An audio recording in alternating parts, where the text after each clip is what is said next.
दीवाना तू दीवानी, मैं मस्ताना तू मस्तानी, यो मेरे ख्वाबों की रानी क्या कर गई।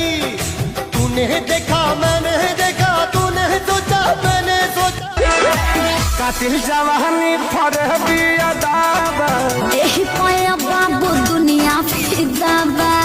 जवाहर हिले शहर बाजार, साला मंतर मारती हली, देह के नरजी झाड़ती हली, हर मरद से मौका बना देले बा।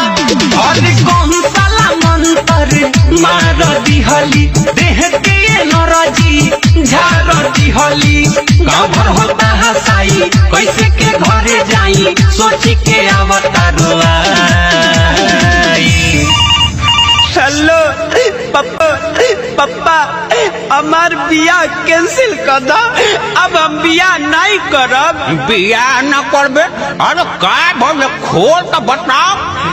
अरे बाबू सुन कैंसिल कर दो सगाई, जादूगरवा सामान देले बट भिलवाई, जाने कौन मन पर हम पे चलाई, जादूगरवा सामान देले बट भिलवाई।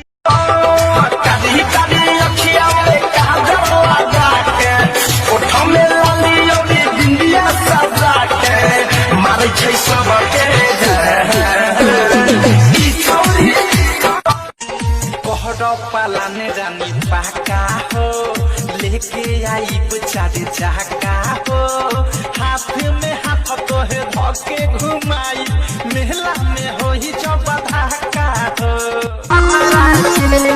हारा दे हम पंडित जी के पतरा के, मारावा में मारा तोरा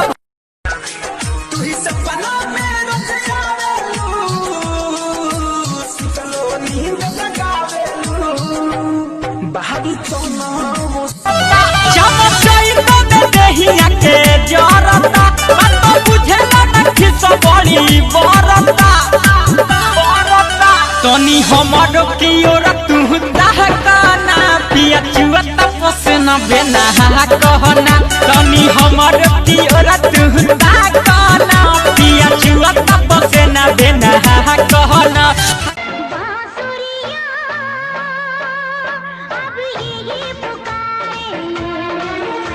हम जो हटानी नदिया के किनारे, अखिया मिलवलू एहो धन दिल में समहिलू, एहो धन दिल में समहिलू। प्रिया सुना तनी तू बहुत पकड़ा तनु रहरिया में। कब पकड़ालू गोरी दिन दुपहरिया में, कब पकड़ालू गोरी दिन दुपहरिया में, कब पकड़ालू तू रहरी। तू एके पतिया रोजे रोजे रटल, लोग कहता कि कैसन बोलबा बोलबा बोलबा।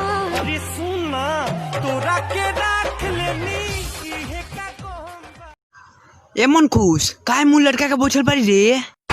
आजकल के लागी किनके फेरा में जानी पारी हो, आजकल के लड़की फैशन